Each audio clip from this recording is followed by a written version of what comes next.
When you think about your relationship with your coaches or your teammates, what kind of relationship would you want to have with them? And why I think this is really important to think about is if you want a certain type of relationship, or if you think that you have a certain type of relationship with your coaches or your teammates, that's going to dictate the way that you're going to be with them. So for example, thinking of your teammates as coworkers is going to be vastly different than if you think about your teammates as friends. It's going to be vastly different if you think of your coach like someone to support you, or a teacher, or I'd even go a mentor, or we can even think boss, if you think and have a relationship under one of these titles. Like, for example, I see my coach as a parent, or I see my coach as a teacher, I see my coach as a mentor, I see my coach as a boss or a friend.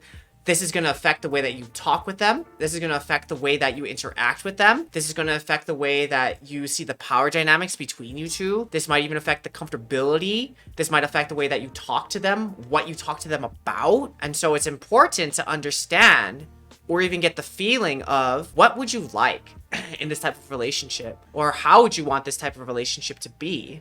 And then what are the things that may be holding you back from having this type of relationship with them? Or what are the things that might help you change that type of relationship to get closer to the thing that you want? Because if you think about this beforehand, or have an idea of what it's going to be like, then you can think about how it's going to feel, how comfortable you will be with them, or even what you might learn, or if it's going to work out. So even thinking about these types of things, or these types of relationships you're going to have with your teammates or your coaches. And this is not even, again, we're not even talking about strategy, right? We're talking about like just one-on-one people stuff. And so that's why I think it's really interesting.